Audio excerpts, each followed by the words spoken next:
Olá, bom dia. Hoje é o último dia de dezembro de 2022, né? Aliás, hoje são 30, então ainda amanhã é 31 e assim entraremos para 2023. Eu tenho ficado muito preocupado com esse negócio de globalização. O mundo está sempre conectado, né? Desde uma parte do planeta com a outra e assim o que acontece de um lado do mundo, do outro também, a evolução é muito rápida e se a gente não tem uma mente assim bem doutrinada, se não acompanhar esse raciocínio, essa evolução, a gente fica preso no passado, né?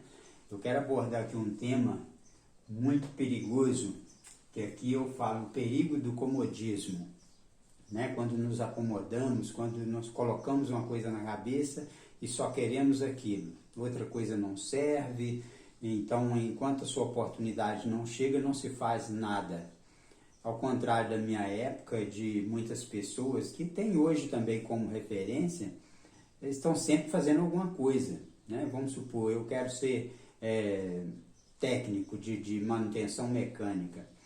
Eu estou com 64 anos, ainda não chegou a oportunidade, né? Financeiramente, o tempo ainda não encaixa, mas eu já tenho bons conhecimentos a respeito, vou me preparando com o decorrer do tempo, a oportunidade vindo assim, então tomaremos essa atitude. Eu sei que eu vou poder somar ainda muito para a sociedade. Mas o jovem hoje, ele está muito ocupado, né, com esse negócio de mídia, celular e tudo.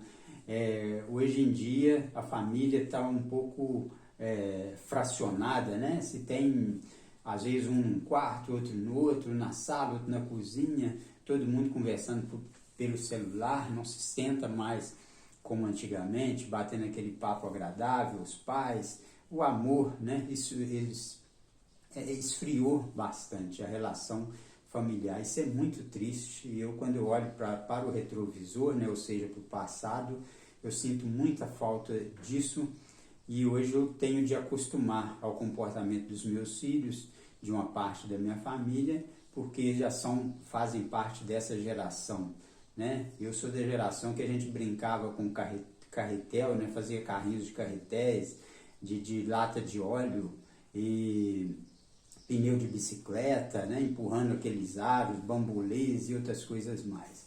Mas falando agora dos novos tempos, né? Da nossa época, antes que eu vá, então vamos falar alguma coisa. Esse comodismo, como eu disse, é muito perigoso, né? Então, eu quero passar uma mensagem aqui, não essa mensagem que influencers passam por aí, porque muitos influencers, pessoas que se intitulam influencers, são pessoas que às vezes conseguem ou conquistaram as coisas muito fáceis, muitos, né? Às vezes são bons mesmo, são especialistas naquilo que fazem, a gente tem que tirar o chapéu, mas tem muita gente também aproveitador, né, que se diz influencer e são seguidos aí por milhares e milhares de pessoas e na verdade não produz nada na vida de ninguém, ou às vezes distorce o comportamento, né, das pessoas, ou leva as pessoas para um caminho meio tortuoso.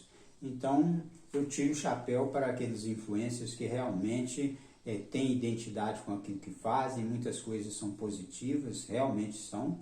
E tem nesse meio também espinhos, né? Aqueles que tiram proveito da situação para se promover.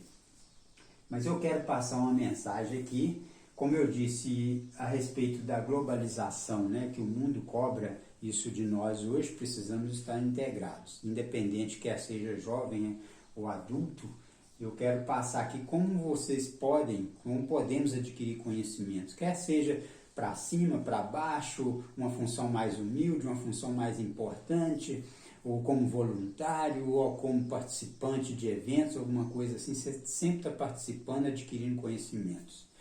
Eu já aposentei desde 2014, conquistei meu espaço, busquei sempre estive sempre à procura de novos conhecimentos, novos desafios, e não me importava muito não.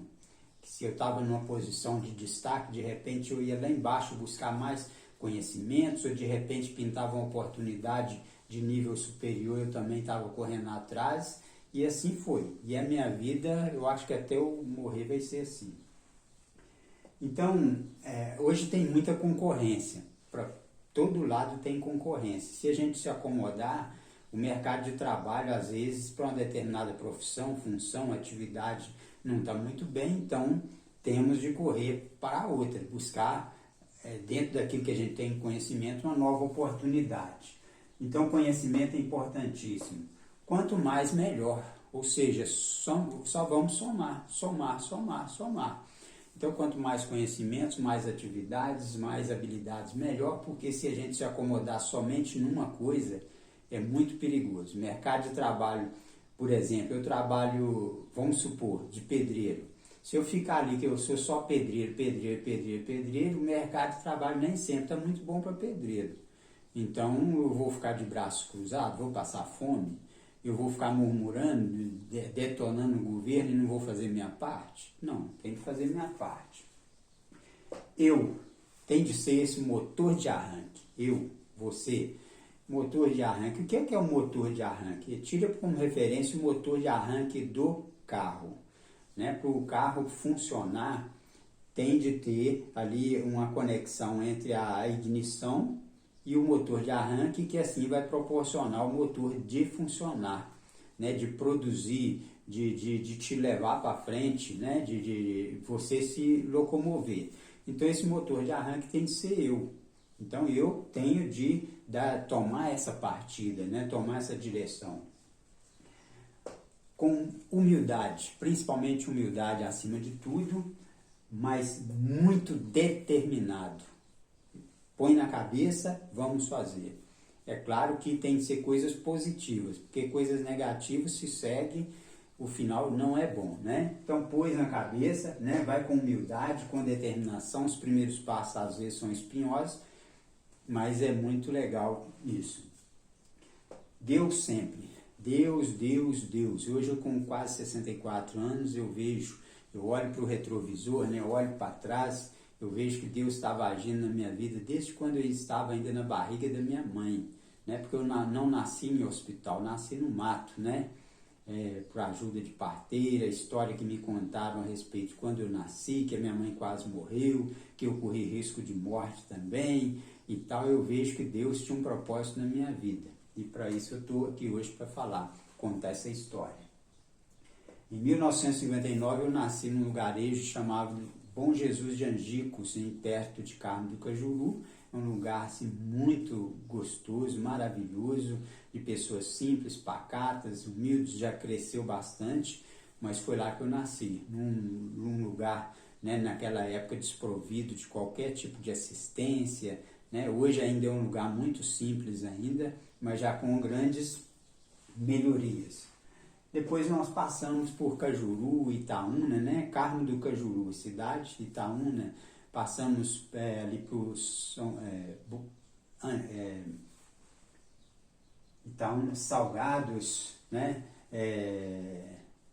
E outros lugarejos ali próximos, né? Então, depois fomos para Betim, parar lá em Frei Inocêncio, próximo a Governador Valadares, depois Belo Horizonte, voltamos de novo Belo Horizonte, depois Santa Luzia, e onde até pouco tempo a gente estava, e de Santa Luzia eu vim parar aqui em Ribeirão das Neves, onde eu estou hoje. Então foi um caminho muito longo, né? Angicos, Carmo do Cajuru, Itaúna, Salgados, Betim, Frei Inocêncio, Belo Horizonte, Santa Luzia e Neves. E nesses lugares por onde eu passei, eu trabalhava só na roça, né, ajudando meu pai, ajudando minha família. A gente fazia muita arte porque era adolescente, então fazia muita coisa errada, mas sempre meu pai dando atividades, passando atividades para a gente, como tirar leite, né, capinar, como tratar do gado, de ração, como buscar o gado no pasto pela manhã, como vender frutas, né, jabuticabas, laranjas, da fazenda, né? Tinha um pomar lá, então a gente fazia isso, mexia com plantas, com o zelo ali da fazenda, rapava esterco no curral ali para depois vender, né? Então era assim que a gente vivia. E nos horários que a gente podia fazer uma arte, né, pegava uma bola, ia jogar bola.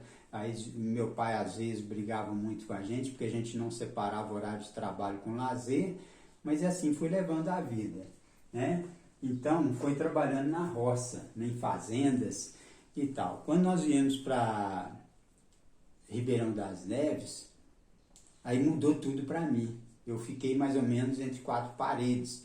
Eu estava precisando fazer uma cirurgia de adenoide, na época era cirurgia mesmo, e ali eu não tinha muito o que fazer. Eu e minha mãe numa casa que meu pai estava construindo aqui na região, e aí eu fui para o Mercado Central. Aí comprava aquele saco enorme de laranja e chegava aqui, espalhava pelo chão lá, selecionava as laranjas, colocava num balaio enorme, colocava na cabeça e saía vendendo laranjas pelas ruas. Então, a minha adolescência foi assim, né, iniciando vendendo laranjas pelas ruas. Depois aprendi a trabalhar em horta, que é a cultura que na época era muito forte, né, plantando, cultivando ali alface, couve, almeirão, mostarda, e também ajudando a embalar, e aquele processo todo.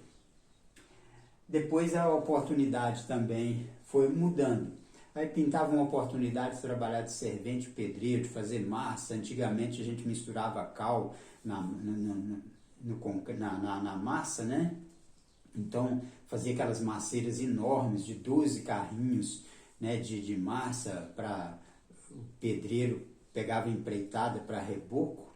Então era assim também, a gente fazia. E depois eu passei como ajudante de armador, vendo os outros trabalhar, comecei a ter curiosidade ali e comecei a dobrar estribos também, amarrar, comprei a minha própria turquesa e ali fazia as armações e ajudava. E depois de armador, eu passei a meio oficial de pedreiro também, que eu não sabia muita coisa e fui também olhando, aprendendo. O pedreiro no final do expediente deixava eu assentar um tijolo, rebocar um pedacinho de parede, e assim fui aprendendo. E depois antigamente existia o meio oficial de pedreiro, né? Era intermediário entre o servente e o pedreiro, né? Uma pessoa que estava em experiência. E nessa época também eu estudava, né? Eu passei, ainda pequeno, pelo Dente de Leite do 7 de Setembro Futebol Clube, hoje Arena Independência, hein? Do ex-Raimundo Sampaio, que era dono do time do 7 de Setembro, e naquela época o América também treinava no 7 de Setembro. A gente saía do Colégio Independência no Horto, ia treinar no Dente de Leite, que eu era jogador, né, do Dente de Leite,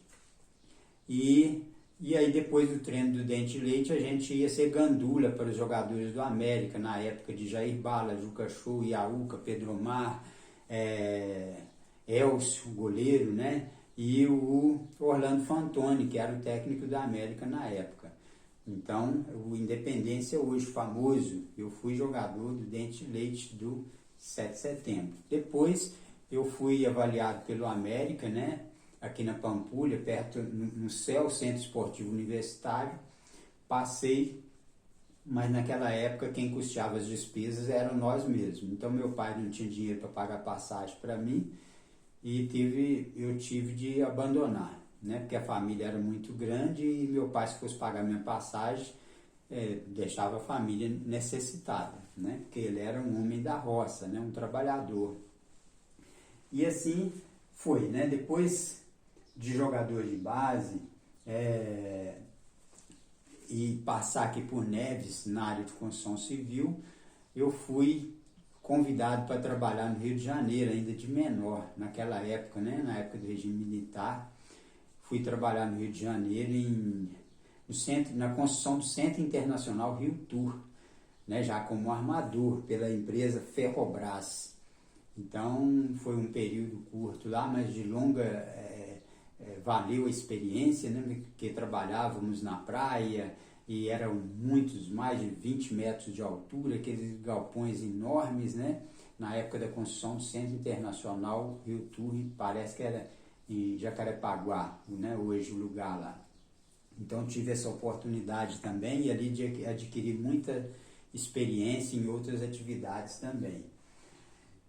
Aí eu fui para Niterói, Rio de Janeiro, em 1977 para 78. Eu não estava muito bem em casa, porque na época do regime militar a gente não conseguia emprego. Então ficava aquele monte de rapazinho na faixa dos seus 17, 18 anos, por causa do serviço militar, não tinha muito o que fazer. Então entrava em choque constante com a família e tal. Eu peguei um rádiozinho, coloquei debaixo do meu braço, fui para Niterói e fui dormir numa praça lá em Niterói, debaixo de uma marquise, querendo fazer alguma coisa, querendo vencer na vida. Até que eu fui visto por uma mulher de um oficial do exército, né? Que naquela época eu sentei perto deles na praça lá em Niterói e pedi ajuda, né? Se eles sabiam me informar onde tinha uma agência de emprego e tal, e a mulher foi perguntando sobre a minha vida, e depois de muita resistência do marido, ela pediu o marido para me ajudar. E para minha felicidade, aquele homem era um tenente do exército e ligado a uma empresa de segurança chamada Planitec naquela época. Então ele me levou para essa Planitec para trabalhar de serviços gerais, fazer limpeza, mexer com jardim, fazer de tudo, limpar banheiro e tal. E posteriormente, depois disso, ele me deu uma oportunidade, né, para a Academia de Frei Caneca, que eu vou comentar daqui a pouco. Então, quem estava com a expectativa de dormir debaixo de uma marquise, arriscar a vencer na vida, ainda praticamente menos de 18 anos, né, era muito arriscado, muito arriscado. Tomei a decisão e fui, né, e vencer e tal. Era um pouco rebelde, mas foi assim que eu fiz. Então, em 1978, esse tenente, ele, depois que eu já estava trabalhando ali na empresa de serviços gerais, ele perguntou a minha idade, eu já tinha passado os 18 anos, ele perguntou para mim se eu queria fazer um curso na Academia de Frei Caneca, academia conceituadíssima do Rio de Janeiro, onde formava agentes de segurança para trabalhar na segurança privada, transporte de valores, todas as áreas. O curso era único. Você poderia trabalhar transporte de valores, segurança pessoal e segurança privada mesmo, né, em empresas e tal. E ali eu aceitei desafio, aceitei. Ele me inscreveu, né, e depois de um bom período de curso, né, gratuito, patrocinado pela empresa, eu passei numa repescagem, passei muito apertado, porque não tinha estrutura, tinha gente melhor do que eu, né, assim, de estudo e tudo, e eu passei naquela empresa em 5º lugar na Academia de Frei Caneca, na época tirando, né, com o antigo revólver calibre 38, cano longo, carabina 22, era o armamento que a gente atirava na época. Trabalhando em lugares perigosíssimos, como subestações, como a de 7 Pontes em São Gonçalo, perigosíssimo. Vagabundo vigiava a gente a noite toda e a gente trabalhando, vigiando vagabundo também. E se cochilasse, era fatal, né? E então foi assim o meu primeiro curso de formação profissional, que praticamente eu aposentei nessa área, na área de segurança, né? Uma hora desenvolvendo uma atividade de liderança, outra hora não, mas foi nessa área que eu cresci. Boa parte da minha vida foi em torno disso aí, até aposentar, né? Graças a Deus, que eu passei por grandes empresas. Então, da Academia de Frei Caneca no Rio de Janeiro, fazendo essa parte de transporte de valores, segurança em geral, eu voltei para cá e em 1979 eu me casei. Em 1980 nasceu o meu primeiro filho, filho mais velho, e aí eu vi que a responsabilidade chegou, deu uma apertada, e pela ajuda de um cunhado meu, que era fornecedor de verduras, né, para Fiat Automóveis, a montadora da Fiat Automóveis, a fábrica, me apresentou lá como um candidato para trabalhar no quadro de vigilantes da Fiat, não contratado de vigilantes, funcionário da empresa. Então eu entrei lá em 1979 na Fiat Automóveis, fiquei até 1984 para 85. E trabalhei lá com o coronel, na equipe do coronel Jofre Mário Klein, que era um coronel do Exército, né, que antigamente o governo tinha participações na Fiat, então a gente trabalhava com essa parte do governo. Depois passou para o coronel Isaías, também outro oficial do Exército, que tomava assim, que defendia os interesses do Estado, né, por o Estado ser acionista na época da Fiat. E depois a Fiat vendeu, o Estado vendeu as ações, né, e então fui trabalhar com o tenente Maurício Magalhães, também da Fiat Automóveis, e ali eu continuei por um bom tempo. E nesse período também eu entrei para a Tenri Dojo, né, final da década de 70 para 80, eu tive uma passagem na Tenri Dojo, fui para o Rio de Janeiro, voltei e comecei firme na Tenri Dojo de Karatê, Sensei Akio Yokoyama, no estilo Kenryu Karatê, Kenpo. Então, sou karateca até hoje, né? Faixa preta, graduado, filiado à Federação Mineira e à Confederação Brasileira também. E então foi pela Tenri Dojo, participei de inúmeras competições, participei de intercâmbios, participei de competições também em Rondônia, alguns estados, dei palestras, mais de 1000 horas de palestras sobre AIDS, drogas, doenças sexualmente transmissíveis. Eu era voluntário, né? Passava por escolas, cidades, estados, e até para a Europa eu fui discutir esses temas lá com praticantes de artes marciais, né? Passando por Bélgica, Espanha e Inglaterra. Então, assim, as coisas poderiam ter sido melhores, mas não foi tanto quanto eu queria, mas foi uma experiência enorme de vida. Depois eu também, nessa mesma época, eu adquiri o meu primeiro carro, que era um TL amarelo, né? Um carro horrível, que pegou fogo sozinho, incendiou, a bateria ficava na parte de trás, tipo uma Kombi, né? Pegava fogo à toa, e veio a oportunidade da minha casa, né? Apareceu uma oportunidade de comprar um lugar para construir minha casa, porque eu morava no lote do meu pai. Então, um parente, primo da minha esposa, estava vendendo meio lote dele, e eu comprei esse meio lote. E nesse meio lote eu construí uma casa que futuramente veio a ser de 2 pavimentos, né? E hoje um filho, né, mora lá com a mãe dele, e o outro filho também mora nesse mesmo terreno. Então, graças a Deus, mesmo que eu morra, assim um dia, eu agradeço muito a Deus porque meus filhos, né, ficaram amparados. Hoje são donos do próprio nariz, né? Não depende mais disso. Se eles quiserem comprar, o meu filho mais velho, principalmente, um lugar melhor e tudo, ele tem condição para isso. O outro já vive lá também, é um lugar muito bom também, graças a Deus.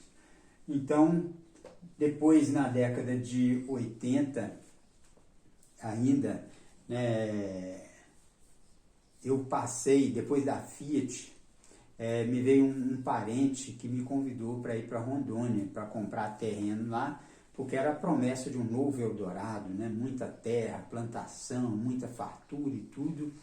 E eu pedi na Fiat Automóveis para que me liberasse. Olha só que ideia, né? Então a Fiat Automóveis me liberou, pagou todos os meus direitos, e eu fui comprar 21 alqueires de terra em Rondônia. Então eu comprei lá na linha 607, próximo a Ji-Paraná. Tive passagem por Ji-Paraná, também com karatê, participando lá, dando aulas também. Tinha mais de 60 alunos, e tinha também em Jaru. Depois passei por Ouro Preto do Oeste, fui parar em Rondônia, né, em Porto Velho, onde eu participei também de competições, já de 84 para 85. E também nesse período eu trabalhei como motorista, né, com aqueles F4000, Ford, né, que você acorrentava ele para ir nas lavouras para buscar cacau e também fui classificador de cacau. Olha só, novo conhecimento, né? Classificador de cacau, aprendi a classificar cacau, a cortar a fruta ali, a ver o grau de umidade, comprar, vender, ensacar, carregar. Carreguei muito saco de cacau na cabeça, né? Sacos de 60 quilos, a gente carregava assim, um caminhão carregava mais ou menos 300 sacos. Colocava-se aquela escada na traseira do caminhão e eu ganhava dinheiro por cada saco que eu carregava, né? Eu me esforçava muito, Deus me abençoou muito, porque o meu porte físico, eu tenho 1,66 m, né? Então a gente pegava um de um lado, o outro de outro na saca, assim, a gente levantava, entrava por baixo do saco ali, carregava na cabeça. Eu tenho uma resistência terrível, incrível na cabeça, que eu adquiri fazendo esse tipo de coisa. Novo conhecimento, né? Então Deus me abençoou ali, eu fui conquistando novo espaço, novo conhecimento. Classificador de cacau, e nessa empresa chamava UARJA, União Associativa Rural de Jaru, né? E a Rio Pardo Agroindustrial, que exportava para a Espanha também. E como operador de máquina, eu trabalhei na UARJA também, que beneficiava arroz. Era uma união associativa lá. Depois, a grande oportunidade que eu tive também, eu fui vigilante do Banco Central do Brasil, sabia? A delegacia regional aqui de Belo Horizonte, que era na rua Tupinambás, ali perto da Avenida Amazonas. Então a delegacia antigamente era um prédio simples ali e tal. Depois foi lá para a Avenida Prudente Moraes, número 135, no bairro de Lourdes, onde tinha um prédio de 8 andares, ali foi instalado. E eu trabalhava com aquelas boito, né, calibre 12, 2 canos, pequenininha, e eu ficava na tesouraria. Ali ninguém podia chegar perto de mim, porque o dinheiro do Banco Central passava ali no meu nariz, né? E aquela chegada de carros da Casa da Moeda, né? Banco Central, Casa da Moeda, Banco Central, Casa da Moeda, Banco Central, e do Banco Central para outras instituições, ali o movimento era muito intenso, né? O aeroporto, na época, que movimentava muito isso, era o aeroporto da Pampulha, e era muita tensão. Então eu trabalhei, fui vigilante, trabalhei na tesouraria do Banco Central do Brasil, e bem armado, né? Um revólver 38 também na cintura, e essa calibre 12, 2 canos. E foi uma época muito boa também. Até que o Banco Central posteriormente abriu um concurso, e aí as pessoas aprovadas, que eu já peguei esse concurso atrasado, né? Então não tive oportunidade, foram treinadas em Brasília, né? Então habilitados. Hoje a delegacia do Banco Central do Brasil é perto da Assembleia Legislativa, um prédio muito bonito, já é um prédio moderno, e é o modelo em outros estados, né? Tem algumas delegacias espalhadas pelo Brasil, mas a sede está em Brasília. E depois dessa passagem, eu fui trabalhar na Belgo Mineira, hoje chama-se ArcelorMittal, também uma empresa, era o segundo melhor salário na área de segurança no estado na época, né? O terceiro, primeiro era da Petrobras, depois da Fiat, terceiro da Belgo. Então aí foi uma experiência diferente, né? Na metalúrgica, a gente fazia plantão para levar com ambulância, né? Aqueles veraneios 3 marchas, para a gente socorrer pessoas, às vezes que machucavam de madrugada ali, levava nos hospitais na região do Barreiro, Hospital Santa Rita, outros hospitais. E eu também era a pessoa mais habilitada, assim, quando havia casos de óbitos, né, de funcionário, de alguém que morria, que você tinha que fazer um contato com a família. Então quem tinha aquela habilidade de mexer com as pessoas, de lidar, conversar, era eu, pela própria vivência do karatê, né, pelos trabalhos sociais que a gente estava sempre envolvido também. Então essas partes aí sobravam mais para mim, né? A gente tinha muita habilidade, tem até hoje, mas uma experiência diferente. E na Belgo, trabalhando lá, eu comecei a atualizar meus estudos. Eu estava com os estudos atrasados, né?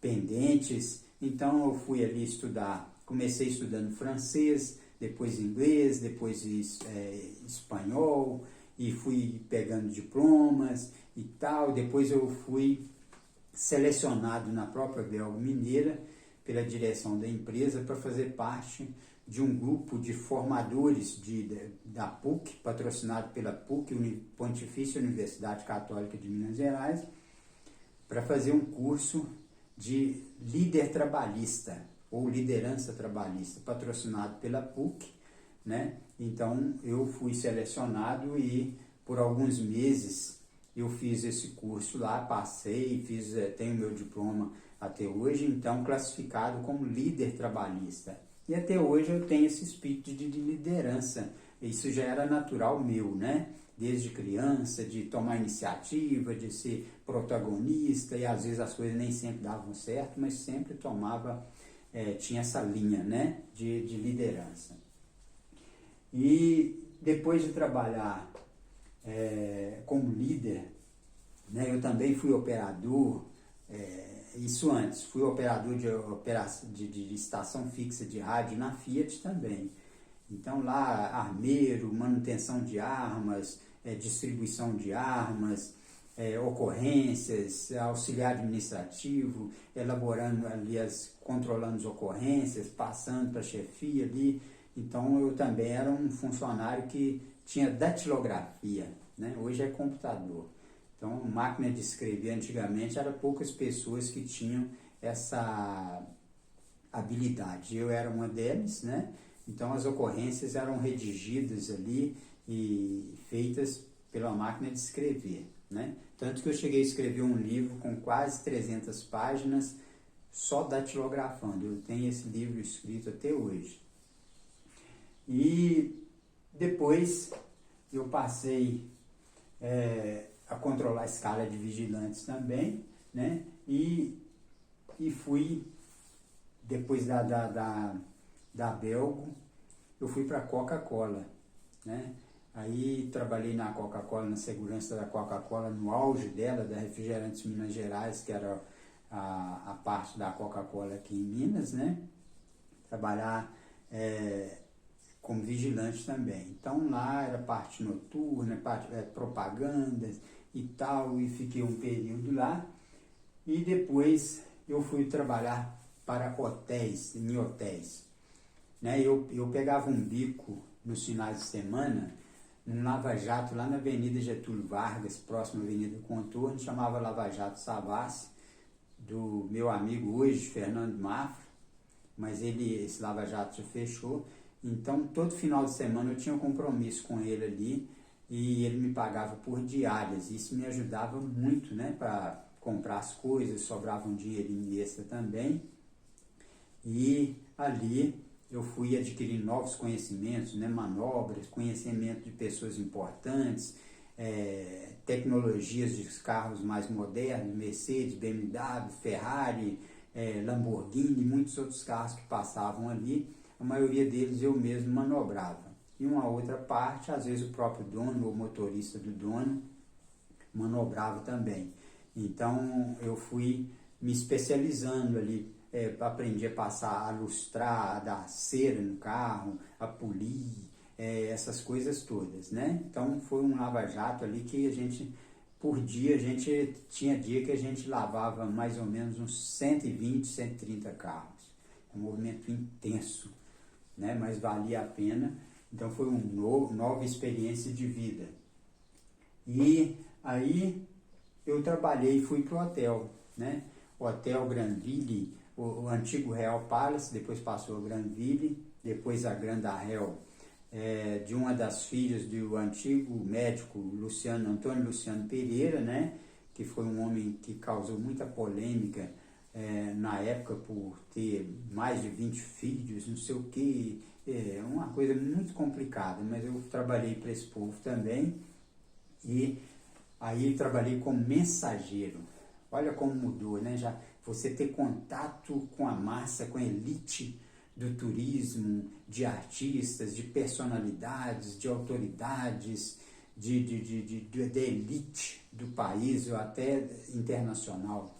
né? Participei do Fórum das Américas também, ali recepcionando a comitiva dos Estados Unidos, da África, artistas famosos como Xuxa, a maioria do pessoal da Rede Globo ali, de outras emissoras, jogadores de futebol, seleção de vôlei, veteranos de guerra do Vietnã, conheci lá o Mr. Jerry Aguilar também. Toda vez que vinha ao Brasil, ele me procurava para a gente fazer um tour pela cidade, aí passava pela Pampulha, no restaurante Redondo, para ele comer a tradicional couve, né, me parece que era um lombo, né, lombo de porco, alguma coisa assim. Ficava à beira da Lagoa da Pampulha ali com ele e tal. Foi um grande amigo, né, Mr. Jerry Aguilar, de Dallas, no Texas, Estados Unidos. Um amigo que conquistei, né, no hotel também. Então, ali eu pegava algumas, fui me experimentando, né, e habilitando também como na área de recepção, segurança, me inteirando de tudo, né, já tinha uma longa experiência, então passei a trabalhar no hotel. E depois ali também surgiu, eu era voluntário na Escola Francisco Cardoso Assunção, onde eu trabalhava com karatê com as pessoas mais pobres ali, e eu dava aula, eu dava palestras, eu ajudava os jovens, até que um dia apareceu uma inspetora do estado nessa escola. E ela ficou muito tempo parada perto de mim, me observando e tal, e eu ficava encucado, o que essa mulher, essa loira aí, quer comigo, que ela está parada aí, e fica olhando. Mas eu continuei fazendo meu trabalho, né, na escola, lá enquanto tinha um horário de aula e eu estava fazendo um trabalho no pátio. E depois desse trabalho terminado, ela chegou perto de mim, ela chamava Maristela, né, professora de educação física, mas era inspetora do estado. E aí ela começou a perguntar sobre a minha vida. E achou muito interessante, porque eu não tinha vínculo nenhum com o estado, nada. E aí ela falou comigo assim, você tem curso superior? Eu falei, não. Ah, e tal, mas ensino médio você tem? Tenho alguns cursos mais técnicos e tal, tá? Ah, tá. Pois é, senhor, mas isso que você está fazendo aí, você está desperdiçado. O Estado precisa de gente como você. Você quer uma ajuda? Você quer vir para o Estado? Aí nós vamos trabalhar com você para ver se você faz alguns cursos e se especializa e aí dentro daquilo que o MEC exige, aí nós vamos introduzir você no Estado. Eu aceitei o desafio, fiz os cursos necessários na Universidade Federal, né, patrocinado pela Universidade Federal de Minas Gerais, e também aí sim eu comecei a dar aulas de educação física na Escola Estadual Antônio Miguel Cerqueira Neto. Era apenas 8 aulas, né, por semana, e ali fui trabalhando com o pessoal do ensino fundamental de 5ª a 8ª série. Então eu era uma pessoa muito querida nas escolas, porque eu já tinha habilidade de lidar com o público, com pessoas, né, e com esporte principalmente. Então, passando aí pelas escolas, eu já desenvolvi as palestras, né, eu dei mais de 1000 palestras, né, rodando estados, cidades, Belo Horizonte, região metropolitana. Aí fui à Casa de Cultura de Ribeirão das Neves, tinha sido recém-fundada, e eles estavam precisando de coordenador de cultura. Aí me apresentaram lá, eu peguei um cargo pela Prefeitura de Ribeirão das Neves e fui ministrar espanhol. Aquele espanhol que eu tinha aprendido no passado, em hotéis. Aí eu já ia passar a ministrar nas casas de cultura. Eu dei aula nas 3 casas de cultura, em Justinópolis, no centro de Ribeirão das Neves e em Veneza, perto da BR-040. Foram longos anos ali e foi muito bom também, porque eu tinha muitos alunos professores, né? Porque às vezes muita gente ia fazer vestibular, o espanhol ele derruba muita gente no vestibular, às vezes questões bem simplesinhas, né, básicas. Aí, então eu trabalhava essas habilidades assim, dava muita aula preparando o pessoal para fazer vestibular, principalmente que antigamente, né, o espanhol era mais difícil não tinha escola praticamente que dava aula de espanhol, era muito complicado aqui na nossa região. Em Belo Horizonte eram escolas particulares, né, de elite, né, cursinhos de elite. E eu fui privilegiado pelo hotel que me direcionou para uma escola, né, me apresentou lá e eu fiz o curso do início ao final. E passei a ser coordenador de cultura, depois professor também na formação de jovens e adultos, né, pessoas que estavam completando aí o ensino fundamental, e aí eu trabalhava nesse processo também, lecionava, né, português, matemática, geografia e tal, que jovens e adultos você trabalhava naquela época todos os conteúdos. E depois, com o passar do tempo, eu também escrevia, já tinha alguns rascunhos, e escrevi um livro chamado Silêncio em Angicos, lançado de 1999 para 2000, e fui indicado para a Academia de Letras, e ocupei a cadeira número 15 da Academia de Letras de Ribeirão das Neves. Depois eu conquistei a minha casa, que eu moro hoje, através de venda de direitos autorais de um livro que eu consegui, né, que no intercâmbio que eu fiz na Inglaterra, na Espanha e na Bélgica. Então eu fui fazendo esse livro, né, e que eu vim com esse material que veio de lá e consegui trocar por esse terreno onde eu moro hoje, onde eu tenho a minha casa. E além disso, na parte de cultura, né, eu fiz curso de arbitragem, fui árbitro de campo, né, pouco atuante no campo, de futsal bem mais atuante, porque eu gostava de trabalhar com os jovens, né, e principalmente na escola, e também com o karatê. Atuei em competições, várias competições do karatê, no calendário da Federação Mineira de Karatê. Esse livro da Academia de Letras, né, eu lancei Silêncio em Angicos, lançado em Cajuru também, em Angicos, e depois eu continuei pegando os bicos no Lava Jato do Sr. Fernando, porque ele era meu amigo e também eu ajudava ele e ganhava um din-din extra. Voltei, né, para a área de segurança, né, trabalhei um tempo de novo como mensageiro, sempre encaixando uma coisa com a outra. Eu quase não ficava em casa, né, era direto. Tive um amigo muito particular, Mr. Jerry Aguilar, dono do TNT Sport Page de Dallas, né, não vou esquecer nunca. Fiz um intercâmbio internacional na Inglaterra, na Bélgica e na Espanha, a passagem, a experiência, né, discutindo aí casos sobre AIDS, drogas. A ideia era essa, né, em 1998. Professor de espanhol, passei por 3 escolas, Guerino Casa Santa, Antônio Miguel Cerqueira Neto, Manuel Martins de Melo, e passei pela Maria Carolina também. E também no CAIC, em Ribeirão das Neves.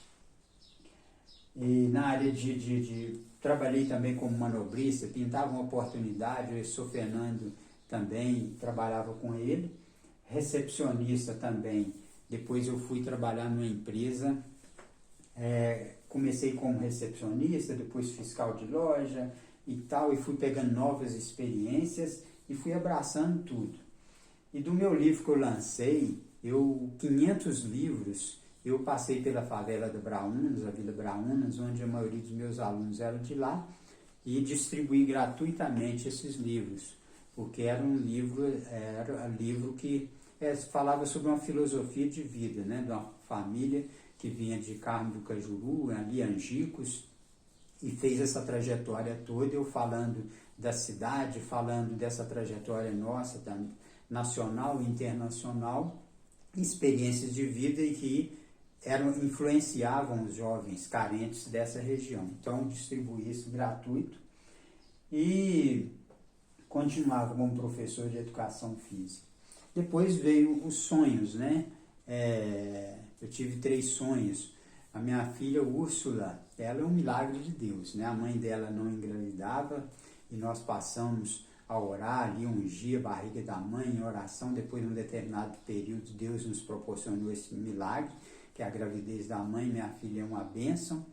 O meu filho Luke, ele teve um problema de saúde muito sério, Deus nos abençoou, né, que os médicos falaram que era crônico, né, e graças a Deus também ele foi curado e a gente deu a volta por cima.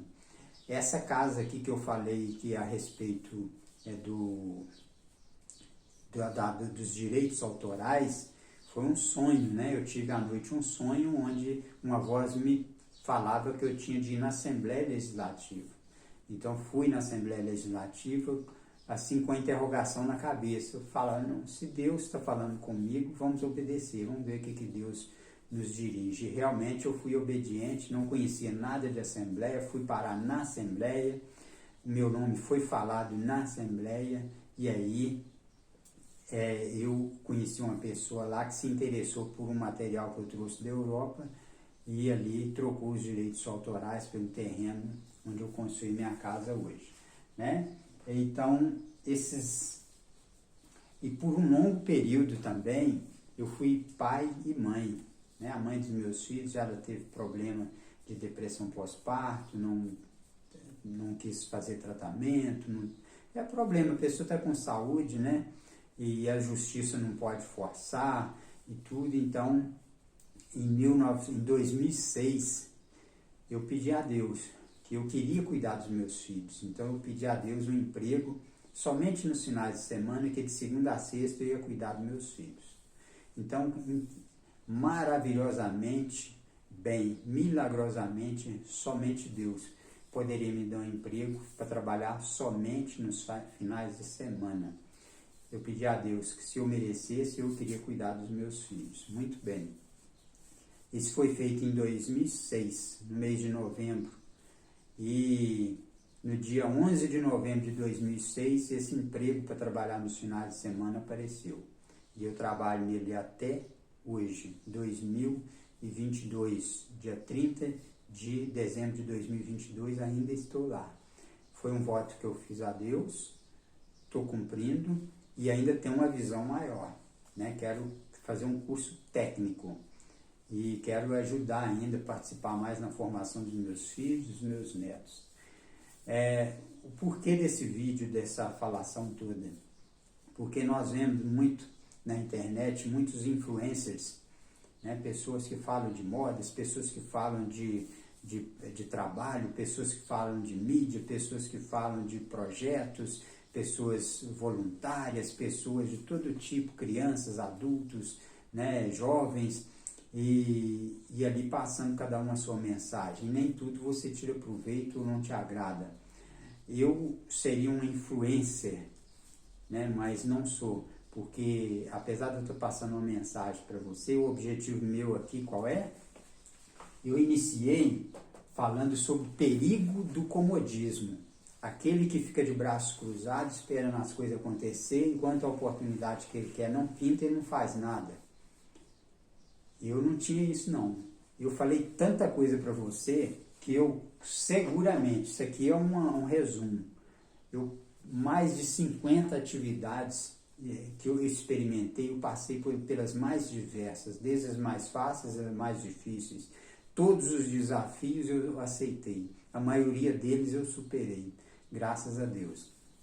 E ainda estou preparado para novos desafios, né? Quer seja mentalmente, fisicamente, né? Psicologicamente, enfim, estamos preparados. Mas em Cristo Jesus. Hoje eu sou diácono da Igreja Batista Rosa do Saron. Desde 2004 venho realizando ali a documentação, fotos, processos de administração das redes sociais, ajudando ali, né? Fazendo a minha parte. E, quando possível, a gente faz alguma coisa extra por fora para ajudar pessoas, né? Pessoas que passam por processo de recuperação, problema que às vezes que é o conhecimento que a gente tem com o esporte, então a gente se envolve nisso também para o bem das pessoas, né? Eu agradeço muito a Deus por me dar essa oportunidade e quem sabe você, ouvindo isso aí, possa servir de exemplo, né? Não cruzar os braços, não se acomode. A concorrência é grande. O conhecimento, quanto mais, melhor. Foi o que eu passei. Eu tenho de ser esse motor de arranque. Então, eu dei a partida. e já estou aposentado desde 2015, graças a Deus, e espero que Deus me dê a oportunidade de viver até, quem sabe, 100 anos. Deus abençoe vocês. Um abraço a todos.